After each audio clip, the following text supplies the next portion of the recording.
समझा था कि इनकम क्या होती है, नेशनल इनकम क्या होती है, और किस तरीके से जो सर्कुलर फ्लो है इनकम का देश में, ठीक है, फाइनेंशियल जो इंस्टीट्यूशन है, banks, house hold, firms, government और जो फॉरेन इन्वेस्टर्स है, किस तरीके से उनमें जो सर्कुलर फ्लो है इनकम का जो फ्लो है वो किस तरीके से होता है।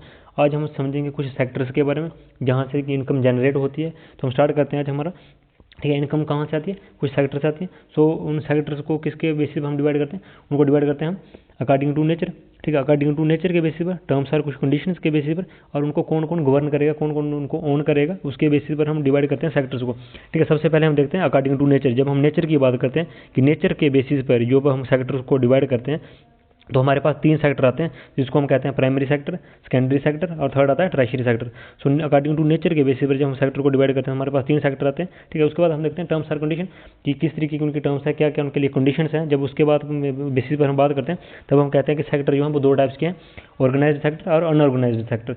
वैसे हम देखते हैं जब हम बात करते हैं कि कौन कौन उनको ओन करता है, ओनर कौन कौन है, जब हम ओनर्स की बात करते हैं तब हम देखते हैं कि हमारे पास 3 टाइप के सेक्टर्स आते हैं, जिसमें कि पब्लिक सेक्टर आता है, प्राइवेट सेक्टर आता है, और पब्लिक प्राइवेट दोनों ही जब पब्लिक और प्राइवेट मिलकर जब काम करते हैं, ठीक है, उसको कहते हैं पब्लिक प्राइवेट पार्टनरशिप, जिसको हम पीपीपी कहते हैं, ठीक है। अब इन सेक्टर्स को हम वन बाय वन डिटेल में समझेंगे कि प्राइमरी सेक्टर क्या होता है, ऑर्गेनाइज सेक्टर क्या होता है, पब्लिक सेक्टर क्या होता है, ठीक है। उन पे हम ऐसा ऐसा उनको समझते हैं। पहले हम देखते हैं अकॉर्डिंग टू नेचर के बेसिस पर जो होते हैं, ठीक है। उनमें सबसे पहले आता है हमारे पास प्राइमरी सेक्टर आता है, ठीक है। प्राइमरी सेक्टर में क्या होता है कि प्राइमरी सेक्टर मेनली किसको कहा जाता है, जैसे कि हम देखते हैं कि जो कि डिपेंड हो किस पे, नेचर पे डिपेंड हो, जैसे कि माइनिंग होगी। खदानें देखी होंगे अपने, अगर आपने केजीएफ मूवी देखी हो तो केजीएफ मूवी में आता है ना, वो नीचे जाते हैं तो वहाँ से वो जो कोयला उसको लेकर आते हैं, वहाँ पे वो गोल्ड निकलता है, वो नीचे से निकलता है। सो माइनिंग करते हैं। सो नेचर पे डिपेंड करता है कि वहाँ की मिट्टी कैसी है। एग्रीकल्चर हो गया तो एग्रीकल्चर भी किस पे डिपेंड करता है, हम तो करेंगे अपनी तरफ से खेती, लेकिन डिपेंड करेगा कि वहाँ की सॉइल कैसी है। अगर सॉइल वो फर्टिलाइज नहीं होगी तो किस तरीके से वहाँ पर खेती होगी। सो मेनली प्राइमरी सेक्टर वो डिपेंड करता है किस पे, नेचर पे डिपेंड करता है। और मेनली प्राइमरी सेक्टर में क्या होता है, जो रॉ मटेरियल है, रॉ मटेरियल जो है उसकी चर्चा होती है, ठीक है। रॉ मटेरियल जितना भी रॉ मटेरियल, जैसे कि हमारे पास बीट हुई, ठीक है, शुगर केन हुआ, तो वो क्या है रॉ मटेरियल, उसका कुछ हम उसके बाद उसका यूज़ करेंगे। जैसे कि उसका हम अगर शुगर केन है तो उसका हम यूज़ निकाल लेंगे, ठीक है, और उसका गुड़ बनाएंगे। सो वो सब कुछ क्या होगा आफ्टर द प्रोसेस। सो पहले वो एक रॉ मटेरियल है। सो प्राइमरी सेक्टर में मेनली क्या नेचर पे डिपेंड होता है और रॉ मटेरियल होता है। और इसमें इसमें क्या होता है, अधिक वर्कर की जरूरत होती है। जैसे खेती बाड़ी करनी होगी तो ज़्यादा पर्सन्स की जरूरत होगी आपको, ठीक है, नीड मोर वर्कर्स। और आपको काम भी अधिक करना पड़ेगा, खेती का काम अधिक, जैसे कि आप देखते हो लेबर का काम सबसे बड़ा ज़्यादा जो दुनिया में काम है, हमें लगता है कि अधिक मेहनत करने वाला अधिक पाता है। तो सबसे ज़्यादा मेहनत कौन करता है, एक लेबरर करता है ना, एक लेबर ही तो करती है सबसे ज़्यादा मेहनत काम, जो पूरा दिन दिहाड़ी लगाता है वो सबसे ज़्यादा काम करता है, ठीक है। सो वहाँ पे वर्कर की जरूरत सबसे ज़्यादा, जबकि ऐसा होता नहीं कि जो लेबरर है वही सबसे ज़्यादा पैसे कमाता है। तो सबसे ज़्यादा काम करने वाला, मेहनत करनी चाहिए पर मेहनत करो समझदारी के साथ, ठीक है, स्मार्ट वर्क के साथ। हार्ड वर्क जब जुड़े तभी आपको उसमें सफलता मिलेगी, नहीं तो सिर्फ हार्ड वर्क करने से सफलता नहीं मिलती। जैसे कि हम इन वीडियोस में कर रहे हैं, हमारे जो लेक्चर हैं उतना ही हम आपको पढ़ाएंगे जितना सफिशिएंट होगा, और जितनी जल्दी हो सके हम इस 4 टॉपिक्स को खत्म करेंगे, अब इकोनॉमिक्स को कंप्लीट करेंगे। तो हम देखते हैं, ठीक है, तो जिसमें कि वर्कर्स की ज़्यादा जरूरत हो उसे हम कहते हैं प्राइमरी सेक्टर। ज़्यादा काम करना पड़ता है, ठीक है, और उसके लिए काम के लिए पैसे भी कम मिलते हैं। जैसे कि फॉर एग्जाम्पल आप आटा लेते हो, तो आटा जब आप बीट लेते हो तो बीट को जब आप बेचोगे तो वो आएगी 20 रुपये के जी। वही अगर आटा लेने वाला जो आटा चक्की वाला होगा वो उस आटे को बेचेगा 25 रुपये। और वहीं उस आटे से जो बिस्किट बनाएगा वो उसी आटे से जो 25 रुपये का होगा उससे कम से कम 50 रुपये कमाएगा। सबसे ज़्यादा पैसे किसको मिले, प्राइमरी सेक्टर वाले को, ठीक है। प्राइमरी सेक्टर में जैसे कि एग्रीकल्चर आता है, माइनिंग आता है, ठीक है, एग्रीकल्चर और माइनिंग की एक एग्जाम्पल है। तो प्राइमरी सेक्टर में क्या है जो कि नेचर पे डिपेंड करता है, और मेनली ये रॉ मटेरियल की बात करते हैं हम, ठीक है, उसको हम कहते हैं प्राइमरी सेक्टर। पैसा कम है, काम ज़्यादा है, और वर्कर्स की भी ज़्यादा जरूरत है। उसका सेकंड आता है हमारे पास सेकेंडरी सेक्टर। सेकेंडरी सेक्टर में हम क्या करते हैं कि ऐसा जिसमें कि हम जो रॉ मटेरियल जो प्राइमरी सेक्टर था, ठीक है, प्राइमरी सेक्टर में जितना भी रॉ मटेरियल था उसको हम प्रोसेस करते हैं। जैसे कि हमने बीट लिया तो बीट को जो उसका आटा बनाएगा वो कहाँ जाएगा, आटा चक्की पे जाएगा। तो जो आटा चक्की वो किस में आएगी, वो सेकेंडरी सेक्टर में आएगी। सो रॉ मटेरियल को गुड्स में, ठीक है, गुड्स में हम जब उसको कन्वर्ट करते हैं, उसको कुछ बनाते हैं, तो वो कहाँ पे होता है, वो सेकेंडरी सेक्टर में वो प्रोसेस होता है। प्राइमरी सेक्टर में हमारे पास रॉ मटेरियल, सेकेंडरी सेक्टर में क्या होता है कि उस रॉ मटेरियल का यूज़ किया जाता है और कुछ प्रोडक्ट बनाया जाता है, जिसमें कि लेस वर्कर की जरूरत भी, जो वर्कर है वो भी कम जरूरत होती है, ठीक है। वर्कर और जो काम भी वो कम करेंगे, मनी उनको पैसा एक्स्ट्रा मिलेगा, मशीन्स की एक्स्ट्रा यूज़ होगा, ठीक है। और सेकेंडरी सेक्टर जो है वो डिपेंड करेगा किस पे, प्राइमरी सेक्टर पे। अगर प्राइमरी सेक्टर ही नहीं होगा तो सेकेंडरी सेक्टर कहाँ से आएगा, और बीट ही नहीं होगी तो आटा कहाँ से आएगा, और अगर आटा ही नहीं होगा तो बिस्किट कहाँ से बनेंगे। तो इसका अगर हम एग्जाम्पल देखें, ठीक है, एग्जाम्पल क्या है इसकी, एग्जाम्पल देखते हैं हम, जैसे कि फ्लोर हो गया, फ्लोर मशीन, जैसे कि किसी ने आटा चक्की लगाई हुई है, तो वो उसकी एक एग्जाम्पल है। जूस, जब हम शुगर केन का जूस निकालते हैं, तो सेकेंडरी सेक्टर में क्या होता है, उसका जो रॉ मटेरियल है उसको प्रोसेस करके उसका कुछ ना कुछ प्रोडक्ट बनाया जाता है, उसको हम कहते हैं सेकेंडरी सेक्टर में, ठीक है। तो हमने प्राइमरी सेक्टर समझा, सेकेंडरी सेक्टर समझा। अब हम तीसरा देखते हैं जिसको हम कहते हैं ट्रशरी सेक्टर। ट्रशरी सेक्टर में मेनली क्या होता है, ट्रशरी सेक्टर में अगर इसकी हम डेफिनेशन देखें तो इसको हम सर्विस सेक्टर भी बोलते हैं, सर्विस सेक्टर और हेल्पिंग सेक्टर भी बोलते हैं। सर्विस सेक्टर और हेल्पिंग सेक्टर क्यों बोलते हैं, इसको हम समझते हैं अभी, ठीक है। उससे पहले हम ये समझ लेते हैं कि ट्रशरी सेक्टर जो होता है वो क्या काम करता है, वो काम करता है प्राइमरी सेक्टर और सेकेंडरी सेक्टर को जोड़ने। जब हम प्राइमरी सेक्टर और सेकेंडरी सेक्टर दोनों को जोड़ते हैं, प्राइमरी सेक्टर को जोड़ते हैं किसका, सेकेंडरी सेक्टर के साथ जोड़ते हैं, उसको हम कहते हैं ट्रशरी सेक्टर। इन दोनों का क्या काम है, लिंक बैठाना। हम जैसे बात करते हैं, जैसे हमने वीट की बात करी, तो यहाँ पे हमने देखा कि वीट हुई, ठीक है। वीट को जब हम सेकेंडरी सेक्टर आटा बनाने के लिए लेकर गए, तो किस में लेकर गए, किसी ना किसी चीज़ में रख के लेके गए होंगे, ठीक है। तो वो किस में, गाड़ी में रख के लेके गए होंगे, ठीक है। और वही आटा अगर किसी फैक्ट्री में जा रहा है बिस्किट बनने के लिए, तो वहाँ तक उसकी ट्रांसपोर्ट होगी। सो ट्रांसपोर्ट जो सिस्टम है, ठीक है, तो उसको किस में हम रखेंगे, सेकेंडरी ट्रशरी सेक्टर में। ट्रशरी सेक्टर का क्या काम है, प्राइमरी सेक्टर को और सेकेंडरी सेक्टर दोनों को जोड़ना। जैसे कि हमने देखा बीट को फ्लोर लेके, और जो व्हीकल जो होगी वो ट्रांसपोर्ट के जो व्हीकल यूज़ होगी उसको हम किस में गिनेंगे, सेकेंडरी सेक्टर में उसको ही गिनेंगे। तो उसकी एग्जाम्पल, इसको इसीलिए हम कहते हैं हेल्पिंग सेक्टर और सर्विस सेक्टर। जैसे कि हेल्पिंग सेक्टर क्यों बोला जाता है, देखो अगर आप स्टडी करते हो, आप कल को जॉब करोगे, तो ट्रांसपोर्ट हो गया, पुलिस होगी, पुलिस क्या है, एक सर्विस दे रही है ना आपको, उसके बदले में उसको पैसे तो मिल रहे हैं, इनकम तो मिल रही है ना, बट वो क्या आएगा, सर्विस है, हेल्पिंग है, किसी मतलब कुछ ना कुछ, जैसे कि आपको पुलिस जो है वो हेल्प कर रही होगी, हॉस्पिटल में आपको हेल्प मिलती है, सर्विस दे रहे हैं अपनी। तो सर्विस किसको, आपको जीवित रखने के लिए बैंक्स हैं, कम्युनिकेशन है, डॉक्टर हो गए, साइंटिस्ट हो गए। जैसे हम अगर इसके एक डीपली एग्जांपल देखें ना कि ये किस तरीके से होता है, जैसे मान लो कि आपका एक्सीडेंट होता है, तो एक्सीडेंट में आप कम्युनिकेशन का यूज़ करोगे, किस लिए, किसी एम्बुलेंस को फ़ोन करोगे, तो कम्युनिकेशन जो है वो क्या काम करेगी, एज अ ट्रशरी सेक्टर। किसी चीज़ के लिए आपने उसको यूज़ करा, खुद को बचाने के लिए एम्बुलेंस को फ़ोन करा, और एम्बुलेंस जब आई वो किस में आया, ट्रांसपोर्ट में आया, तो एम्बुलेंस आपको लेके जाएगी कहाँ पे, हॉस्पिटल में। हॉस्पिटल में मेन काम नहीं हुआ, हॉस्पिटल में आपको डॉक्टर ट्रीट करेंगे, डॉक्टर आपको बचाएंगे। वहीं अगर आप बच जाते हो तो जिसने आपको टक्कर मारी होगी, ठीक है, तो वो आप पुलिस में जाओगे, पुलिस के पास आप वो FIR लिखवाओगे, ठीक है। बैंक्स का किस तरीके से काम होगा वहाँ पे, अगर आपका हॉस्पिटल में हो तो वहाँ पे पैसे यूज़ होंगे, तो बैंक से आप पैसे निकलवाओगे।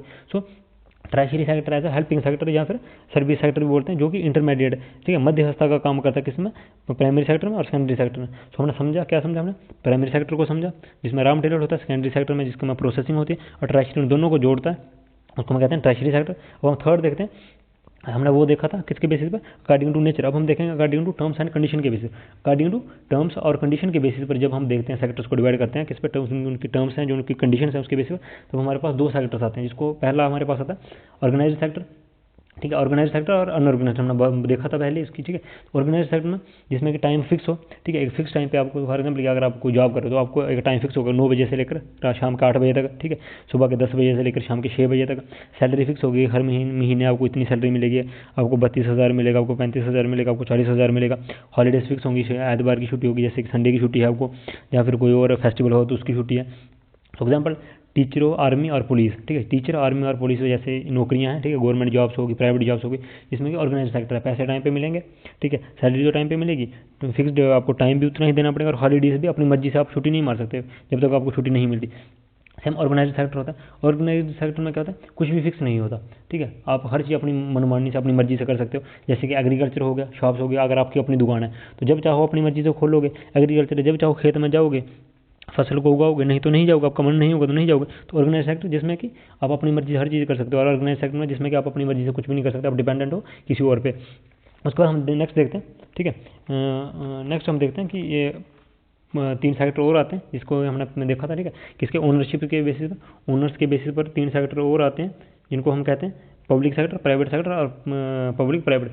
जो पब्लिक सेक्टर होता है उसमें कहते हैं, जैसे कि पब्लिक मतलब गवर्नमेंट के जो सेक्टर है, जिसमें कि गवर्नमेंट जो है, जो मेन जो रूलर होगा, ठीक है, मेन जो उसको गवर्न करेगा वो किसके हिस्से में होगी, वो गवर्नमेंट के हिस्से में होगी, ठीक है, गवर्नमेंट उस पर रूल करेगी। So totally owned by the government, जिसको ऐसी चीज़ें जिनको कि पूरा ही जिनको कि गवर्नमेंट जो है वो ओन करती है, ठीक है, उनके ओनर कौन है, गवर्नमेंट है। जैसे कि पुलिस होगी, आर्मी होगी, पब्लिक ट्रांसपोर्ट हो गया, वो किसके उसमें आता है, पब्लिक सेक्टर में आता है। सेम प्राइवेट सेक्टर में क्या होगा कि जितना भी चीज़ें हैं वो किसमें, एक इंडिविजुअल के पास हो, एक कंपनी के पास हो। जैसे कि इसकी एग्जाम्पल जियो आ गई, तो जियो किसके पास है, जैसे कि आपको पता है मुकेश अंबानी के पास जियो है, तो जियो के ओनर कौन है, मुकेश अंबानी, किसी गवर्नमेंट के पास नहीं, तो एक पर्सन के पास है, ठीक है, कंपनी के पास है। उसके बाद हम देखते हैं पब्लिक प्राइवेट पार्टनरशिप की जब हम बात करते हैं, ठीक है, पब्लिक प्राइवेट पार्टनरशिप की जब हम बात करते हैं, गवर्नमेंट और प्राइवेट जब दोनों मिलके काम करते हैं उसको हम कहते हैं पब्लिक प्राइवेट पार्टनरशिप, जिसमें कि गवर्नमेंट और प्राइवेट दोनों मिलकर काम करते हैं, ठीक है। और इसको हम ज्वाइंट वेंचर भी बोलते हैं। ज्वाइंट वेंचर, ज्वाइंट मतलब दोनों एक साथ जब मिलकर करते हैं उसको बोलते हैं ज्वाइंट वेंचर, ठीक है। इसमें क्या होता है, एमओयू साइन होता है। एमओयू क्या होता है, मेमोरेंडम ऑफ अंडरस्टैंडिंग। आपने बहुत बार सुना होगा कि हमारे देश के बीच में और इजराइल के देश के जो प्राइम मिनिस्टर, दोनों के प्राइम मिनिस्टर के बीच में एक एमओयू साइन हुआ, ठीक है। फ्रांस के साथ हमारा एमओयू साइन हुआ, मतलब memorandum of understanding. Memorandum of understanding कि दोनों के साइन हुआ किस चीज़ पे, कि हम दोनों एक दूसरे का साथ देंगे इस चीज़ में। जैसे कि आर्मीज में होता है, वेपन्स की डील होती है, एमओयू साइन होता है, ठीक है, उसमें। तो पब्लिक प्राइवेट में जब हम इसके एग्जाम्पल देखें तो रोड्स हो गए, ठीक है, टनल्स हो गई, जैसे रोड्स बनते हैं आजकल, तो उसमें क्या होता है, पब्लिक की जो होती है वो जो प्राइवेट कंपनीज हैं वो यूज़ करती हैं, अपना पैसा उसमें इन्वेस्ट करती हैं, गवर्नमेंट करती है, ठीक है। वर्कर्स जो होते हैं, जो इंजीनियर होते हैं, वो प्राइवेट कंपनी होते हैं, वो रोड बनाते हैं, उसके बदले में गवर्नमेंट उनको पैसे देती है, ठीक है। सो पब्लिक प्राइवेट जब दोनों मिलकर काम करते हैं उसको हम कहते हैं पब्लिक प्राइवेट पार्टनरशिप। उसके बाद हम देखते हैं कि हमने ये तो देख लिया कि नेशनल इनकम क्या होती है, इनकम क्या होती है, कौन कौन से सेक्टर से वो जनरेट होती है। उसके बाद हम देखते हैं जब हम नेशनल इनकम की बात करते हैं तो जाहिर सी बात है हमें पूरे देश की इनकम तो निकालनी भी पड़ेगी ना। एक इंडिविजुअल की इनकम निकालना तो आसान है, बट जब हम पूरे देश की इनकम निकालेंगे तो किस तरीके से पूरे देश की इनकम निकालेंगे, तो उसके लिए कुछ मेथड्स होंगे। सो हम देखते हैं कि अकाउंटिंग ऑफ नेशनल इनकम, जब हम नेशनल इनकम की अकाउंटिंग की बात करते हैं, ठीक है, जब हम फाइंड करते हैं नेशनल इनकम को, उसके जो मेथड्स हैं उन्हें समझते हैं। सो उसके लिए हम 4 मेथड्स यूज़ करते हैं जो कि अकाउंटिंग के लिए। कौन कौन सा मेथड है, पहले हमारे पास आता है एक्सपेंडिचर मेथड, खर्च कितना करा एक देश में, जितना भी टोटली खर्च हुआ उसको निकालेंगे कितना खर्च करा। एक मेथड आ गया इनकम मेथड की कितनी इनकम जनरेट हुई, ठीक है, कितने पैसे कमाए उसके बेसिस पर। एक आता है सेविंग्स, ठीक है, सेविंग्स मतलब कितना आपने सेव करा। बट सेविंग जो सिस्टम है वो इंडिया में यूज़ नहीं होता। इंडिया में यूज़ क्यों नहीं होता, क्योंकि सेविंग जो सिस्टम है वो यूज़ होता है स्मार्ट कंट्रीज़ में, जो छोटी छोटी कंट्रीज हैं, जैसे कि स्विट्जरलैंड इसकी एक एग्जाम्पल है।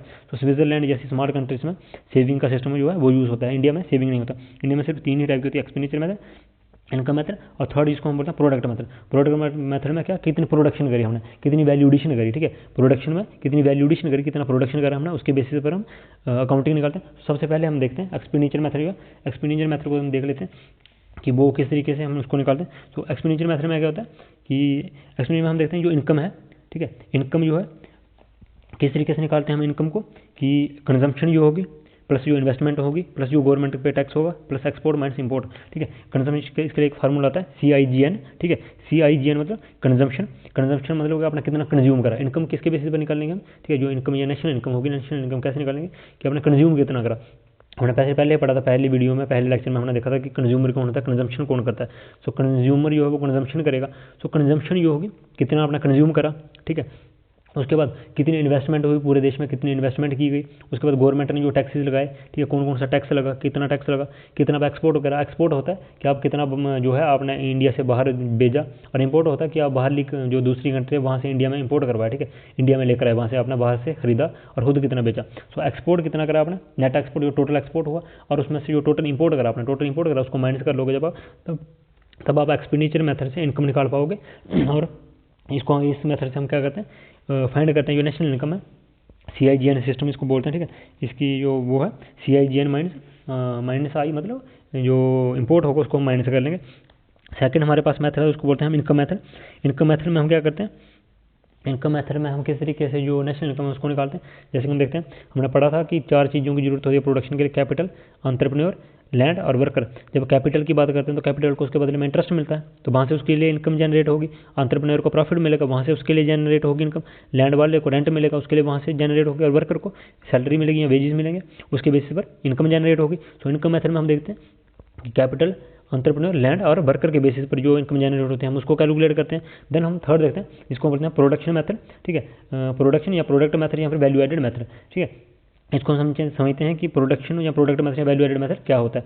इसमें हम क्या करते हैं, टोटल वैल्यू जो आउटपुट होती है, समझो कि जितना प्रोडक्शन हुई है, जब हमने एक प्रोडक्ट बनाया, टोटल प्रोडक्ट बन गया, फॉर एग्जाम्पल हमने एक बिस्किट बनाया, तो बिस्किट जो बन गया उसमें से हम माइनस करेंगे तो बिस्किट को बनाने की जो कॉस्ट आई, जैसे कि बीट को उगाने की कॉस्ट आई होगी, फिर फ्लोर उसका बनाने के लिए, फिर फ्लोर को ट्रांसपोर्ट किया होगा बिस्किट फैक्ट्री में, सो उसको माइनस करेंगे हम जो इंटरमीडिएट कंजम्पशन हुई, उसकी कंजम्पशन हुई और जो टोटल वैल्यू आउटपुट की थी उसमें से जब हम इंटरमीडिएट कंजम्पशन को माइनस करते हैं उसको हम कहते हैं प्रोडक्ट मेथड। और वही हम देखते हैं, जब वैल्यू एडेड मेथड की बात करते हैं हम, तो ग्रॉस वैल्यू एडेड किसको हम कहते हैं। वैल्यू एडेड में हम क्या करते हैं, हम देखते हैं इसके एग्जाम्पल से समझते हैं इसको। जैसे कि हमने बीट ली, तो बीट को हम क्या करेंगे, 100 kg बीट थी, उसको हम जब किसान बेचेगा तो 20 रुपये kg बेचेगा, तो 20 रुपये के हिसाब से अगर किसान ने वो बीट बेची तो उसके पास कितने पैसे आए, 2000 की कमाई हुई। वहीं अगर वही आटा हुआ तो आटा कितने रुपये का आएगा, 25 का आएगा। 20 की बीट थी, आटा 25 का आया तो 2500 बना, तो 2000 में कितना ऐड हुआ, 500 ऐड हुआ ना, क्योंकि आटा तो वीट तो 100 kg थी और आटा भी 100 kg है, उसी का तो बना होगा वो, 100 kg वीट होगी तो 100 kg आटा बना। जब 100 kg आटा बना तो उसको 25 रुपये kg बेचा, तो उसमें क्या होगा, जो 500 का क्या होगा, वैल्यू एडिशन हुई ना, कुछ एडिशन हुई, क्योंकि 2000 की चीज़ अब 2500 की होगी। वहीं सेम और उसके उसके बिस्किट बनाए जाएंगे। तो 5 मान लो कि उसके 1000 100 kg बिस्किट जो आटा होगा उसके 1000 बिस्किट बना के 1000 प्रोडक्ट बनाए, तो 1000 बिस्किट जब बनेंगे तो उनको 5 रुपये के हिसाब से अगर हम बेचेंगे, ठीक है, 5 रुपये के हिसाब से अगर हमने उनको बेचा तो हमारे पास कितने पैसे आएंगे, 5000। तो वैल्यू एडिशन कितनी हुई, 2500 की, ठीक है, 2500 की वैल्यू एडिशन हुई। तो वैल्यू एडिशन फिर से वैल्यू एडिशन हुई, पहले 500 की एडिशन हुई और यहाँ पे बिस्किट बनाने में 2500 की वैल्यू एडिशन हुई। तो जब हम इसको वैल्यू एडिशन की बात, इसको हम कहते हैं ग्रास वैल्यू एडेड, कि कितना हमारी वैल्यू एडिशन है। अगर इसको हम समझे तो इसमें क्या होता है कि नेशनल इनकम जो होती है किसके बराबर होती है, वैल्यू प्लस वैल्यू एडिशन, जो हमने ऊपर करी 500 हुई पहले, 500 जो पहले हुई फ्लोर में, और फिर 2500 किसमें की बिस्किट बनाने में। सो वैल्यू एडेड जो दूसरी बार हुई उनको मिक्स करेंगे, या फिर आप कुछ और कर रहे हो तो उससे भी होगी थी, और भी तरीके से हो सकते हैं। सो 2000 हमारे पास पहले था, 500 फिर हुआ और 2500, सो 5000 जो हमारा फाइनली जो रिजल्ट आया वो हुआ कितना, 5000। सो वैल्यू एडिशन कितनी हुई इसमें, 2500 यहाँ पे हुई और 500, 3000 की वैल्यू एडिशन हुई और 2000 का प्रोडक्ट था तो 3000 की हमारे पास क्या हुई, वैल्यू एडिशन। सो इस मेथड से हम क्या कर सकते हैं, इसको निकाल सकते हैं, किसको, प्रोडक्शन को, जो इनकम थी, ठीक है, नेशनल इनकम जो काउंटिंग है उसको निकाल सकते हैं। उसके बाद हम देखते हैं जब हम वैल्यू एडिशन की बात करते हैं तो उसी के साथ में एक और टॉपिक को समझते हैं यहाँ पे, इसको हम कहते हैं वैल्यू एडेड टैक्स, ठीक है। जो वैल्यू एडिशन होती है वो स्टेप बाय स्टेप प्रोसीजर है, क्योंकि वो पहले वीट हुआ, फिर फ्लोर हुआ, फिर बिस्किट हुआ। तो वैसे ही जो वैट है उसका क्या मतलब, value added tax. Value added tax मतलब जितना आपने, जैसे कि फॉर एग्जाम्पल वीट पे कितना था, तो यहाँ से जब हमने बेचा फ्लोर के लिए तो यहाँ पे कुछ टैक्स लगाया, ठीक है, यहाँ पे कुछ टैक्स लगाया, फिर यहाँ से यहाँ पे भी हमने कुछ टैक्स लगाया, तो वैल्यू एडेड टैक्स का, कि हर कंडीशन पे हमने जब टैक्स लगाते हैं, वन बाय वन हम कंडीशन पे टैक्स लगाते रहते हैं, उसको हम कहते हैं वैल्यू एडेड टैक्स, जिसको कि अभी रिप्लेस करते हैं 2005 से लेकर 2017 तक वैल्यू एडेड टैक्स रहा। और 2017 के बाद क्या आ गया हमारे पास, जीएसटी आ गया। और कुछ लोगों का कहना है कि जो जीएसटी है वो गलत चीज़ है। ऐसा नहीं है कि जीएसटी गलत है, जीएसटी जो है कहा जाए, अगर उसको देखा जाए तो उसकी एक पॉजिटिविटी है, क्योंकि वैल्यू एडेड जब टैक्स की हम बात करते हैं तो वैल्यू एडेड टैक्स जो था वो एक्स्ट्रा लिया जाता था, क्योंकि फॉर एग्जाम्पल हर स्टेट का अपना वैल्यू एडेड टैक्स होगा, हर मटेरियल का वैल्यू एडेड। आप वीट लेकर आए, फिर उसका फ्लोर बनाया, वहाँ पे आपने टैक्स दिया, फिर फ्लोर से अपना बिस्किट बनाया, उसका भी अलग से टैक्स दिया। फिर इसका एक और आपको जो नेगेटिव रोल था वो था कि हर स्टेट का अलग अलग वो है। राजस्थान से कोई चीज़ अगर पंजाब में बेचोगे तो राजस्थान अपना वैल्यू एडेड टैक्स कुछ और लगा देगा, जबकि पंजाब का कुछ और होगा तो चीज़ और महंगी हो जाएगी। जबकि जीएसटी में क्या है, एक ही टैक्स लगेगा जो कि सेंटर का टैक्स होगा, हर स्टेट पे बराबर का टैक्स लगेगा और एक ही चीज़ पे टैक्स लगेगा। जैसे कि अगर जीएसटी में बात करें तो डायरेक्ट किस पे, बिस्किट पे टैक्स लगेगा, ठीक है, जो अपने प्रोडक्ट बनाए थे, ठीक है, 5000 पे टैक्स लगेगा, ना कि इस 2500 पे, ना इस 2000 पे टैक्स लगेगा, डायरेक्ट यहाँ पे टैक्स लगेगा। सो उससे क्या होगा कि एक ही टैक्स सिस्टम होगा और उसके गवर्न करना भी आसान हो जाएगा, जो गवर्नमेंट होगी उसको भी उसको चलाना बहुत ईजी हो जाएगा और लोगों को भी उसका फायदा है। सो जीएसटी बेटर है। सो बैट क्या था, वैल्यू एडेड टैक्स है, जो कि 2017 में खत्म कर दिया गया। उसके बाद हम देखते हैं पर कैपिटा इनकम, ठीक, हम एक टॉपिक देखते हैं इसके बाद, पर कैपिटा इनकम। जैसे कि पर कैपिटा इनकम क्या होता है, पर कैपिटा इनकम की जब हम बात करते हैं तो पर कैपिटा इनकम क्या होती है कि नेशनल इनकम को जब हम टोटल पॉपुलेशन से डिवाइड करते हैं, जैसे कि फॉर एग्जाम्पल की हमारी नेशनल इनकम है, उसको जब हम टोटल पॉपुलेशन से डिवाइड कर दें, ठीक है, टोटल पॉपुलेशन से डिवाइड कर दें, उसको हम कहते हैं पर कैपिटा इनकम। जैसे हम इंडिया की पर कैपिटा इनकम निकालते हैं तो नेशनल इनकम कितनी है, 1,20,000 रुपये, जो कि नेशनल इनकम है, ठीक है, और उसको जब हम डिवाइड करते हैं किससे, टोटल पॉपुलेशन से, ठीक है, तो उसका कितना होगा, फॉर एग्जाम्पल कि एक घर की जब हम ले लेते हैं कि उसके 12 सदस्य हैं, ठीक है, और उनकी जो इनकम है वो 1,20,000 रुपया, तो जब हम उनकी जो पर कैपिटा इनकम निकालेंगे हर पर्सन की निकलेगी, तो हर पर्सन की कितनी इनकम है, 10,000, क्योंकि 1,20,000 12% में डिवाइड हो गया, क्योंकि एक इंसान कमाने वाला है तो वो कमाएगा 12% के लिए, तो टोटल जो 12 होंगे वो तो खाएंगे ना, तो 12 के लिए कितनी होगी, हर जो पर्सन होगा उसके हिस्से में कितना आएगा, 10,000 आएगा। तो पर मंथ की कितनी की इनकम आ गई उनकी, जो आगे टोटल कितनी, 10,000 रुपये आ गई, ठीक है। सो जो हैप्पीनेस है ना एक कंट्री की, जो एक कंट्री की हैप्पीनेस है वो किस पे डिपेंड करती है, वो डिपेंड करती है पर कैपिटा इनकम। जितनी आपकी per capita income, for example अगर 10,000 रुपया वो हुआ एक पर्सन के, वहीं अगर 1,00,000 रुपया अगर कमाता होगा एक पर्सन, तो उसकी जाहिर सी बात है वो एक्स्ट्रा चीज़ें खरीद पाएगा, अपनी नीड्स को और बेटर तरीके से पूरा कर पाएगा। सो जितना उसके पास पैसा होगा तो वो उतना ही खुश होगा, ठीक है। जरूरी नहीं है कि खुशी इसी तरीके से देखी जाती है, बट आपकी जो ज़रूरतें हैं, हम कह सकते हैं कि पैसा जरूरी नहीं है। बहुत सारे लोग ऐसा कहते हैं कि पैसा तो नेसेसरी नहीं है, वो बेवकूफ़ है, पैसा बहुत ही ज़रूरी है। आप जितनी भी अपनी ज़रूरतें हैं, ये बात अलग है कि जिसको खुश नहीं होना होगा वो गधे जैसा बिना पैसे के भी खुश हो जाएगा, और जिसको नहीं हो, मतलब जिसको खुश नहीं होना ना, उसको जितना मर्जी पैसा दे दो वो गधा का गधा ही रहेगा, वो फिर भी खुश नहीं होगा। अब कुछ भी कर लो उसके लिए वो नहीं होगा, बट जिसको खुश होना होगा वो कम पैसों में हो जाएगा। बट पैसा सिर्फ इतना सा लिंक है कि पैसा उतना तो जरूरी है ना जितना वो चाहिए होगा आपको। तो आपकी ज़रूरतें हैं, जैसे घर का जितना भी सामान होगा, आप क्या एक्स्ट्रा खाते हो, अपनी हेल्थ के लिए क्या खरीदते हो, किस तरीके से आप कौन सी गाड़ी में ट्रैवल करते हो। और फॉर एग्जाम्पल आप किसी सस्ती गाड़ी में अगर ट्रैवल करते हो तो एक्सीडेंट हुआ तो मौत के चांसेस उतने ज़्यादा हैं। बट अगर किसी महंगी गाड़ी में ट्रैवल करते हो तो जाहिर सी बात है उसमें सेफ्टी फीचर्स एक्स्ट्रा होंगे। तो सेफ्टी फीचर्स एक्स्ट्रा होंगे तो आपकी जान को खतरा कम होगा। सो जरूरी है। सो हैप्पीनेस किस पर डिपेंड करती है? पर कैपिटा इनकम पे होती है, आप कितना पैसा कमाते हो। सो एक देश की पर कैपिटा इनकम, जब हम देश की बात करें तो हर पर्सन कितना पैसा कमाता है उसकी बात करते हैं हम। एवरेज कितना पैसा कमाते हैं, तो जितना ज़्यादा देश की पर कैपिटा इनकम होगी उससे पता चलेगा हैप्पीनेस। सो जो पर कैपिटा इनकम है वो अगर हाई होगी तो हैप्पीनेस भी ज़्यादा होगी, और पर कैपिटा इनकम कम होगी तो हैप्पीनेस भी जो है वो कम होगी। उसके बाद हम देखते हैं कि जो पर कैपिटा इनकम है वो डिपेंड करती है किस पे? पॉपुलेशन और अनएम्प्लॉयमेंट। इंडिया में जो है पॉपुलेशन काफ़ी अधिक है, ठीक है। पॉपुलेशन और अनएम्प्लॉयमेंट जो है इंडिया में, पॉपुलेशन तो आपको पता है जैसे कि अब पिछले साल जब डाटा रिलीज़ किया गया तो चाइना से भी अधिक पॉपुलेशन हो गई है इंडिया की, ठीक है। इंडिया जो है वो टॉप मोस्ट पे आ गया है, ठीक है, टॉप फर्स्ट कंट्री पे आ गया जिसकी सबसे ज़्यादा पॉपुलेशन है, ठीक है। 148 CR प्लस जो पॉपुलेशन हो गई है, तो इतनी बड़ी पॉपुलेशन के लिए इनकम भी होनी चाहिए। और वही प्रॉब्लम है कि इंडिया में अनएम्प्लॉयमेंट है, एम्प्लॉयमेंट बहुत ही कम है। तो अनएम्प्लॉयमेंट के चक्कर में क्या है, पॉपुलेशन भी अधिक है और अनएम्प्लॉयमेंट भी ज़्यादा है, तो पर कैपिटा इनकम कम हो जाती है। फॉर एग्जाम्पल कि 100 में से अगर 10 लोग कमाने वाले हैं तो 90 अगर वो बिना वो एम्प्लॉयमेंट के अनएम्प्लॉय है, तो जाहिर सी बात है पर कैपिटा इनकम वो 100 में डिवाइड होगी एवरेज, तो पर कैपिटा इनकम तो कम होगी। सो उसको हम देखते हैं कि पॉपुलेशन और अनएम्प्लॉयमेंट जो है वो दो रीज़न है इंडिया की जो पर कैपिटा इनकम है उसके कम होने के। सो आज हमने समझा कि नेशनल इनकम के जो सेक्टर्स हैं कौन कौन से सेक्टर्स हैं, ठीक है, उसको हमने समझा। फिर हमने देखा पर कैपिटा इनकम क्या होती है उसके बारे में समझा, ठीक है। अकाउंटिंग करी नेशनल इनकम की, अकाउंटिंग जो किस तरीके से हम नेशनल इनकम को निकालते हैं वो हमने देखा। नेक्स्ट हमारा टॉपिक जो वो रहेगा किसके ऊपर? नेक्स्ट हमारा टॉपिक रहेगा ग्रॉस डोमेस्टिक प्रोडक्ट, जिसको हम जीडीपी कहते हैं, ठीक है। जीडीपी हमारा नेक्स्ट टॉपिक है। जीडीपी को समझेंगे, एनएनपी क्या होती है, एनडीपी क्या होती है, और एनडीपी क्या होता है, एनएनपी क्या होती है, और उसी के साथ हम समझेंगे कुछ और चीज़ें कि नॉमिनल जीडीपी क्या होती है, रियल जीडीपी क्या होती है, ठीक है, किस तरीके से हम उसको निकालते हैं। फिर परचेसिंग पावर पैरिटी क्या होती है वो नेक्स्ट वीडियो में समझेंगे। सो आज के लेक्चर में हम इतना ही रखते हैं। सो कल मिलेंगे हम नई वीडियो के साथ जिसको हम ग्रॉस डोमेस्टिक प्रोडक्ट जीडीपी से स्टार्ट करेंगे। सो आज के लिए इतना रखते हैं। जय हिंद, जय भारत।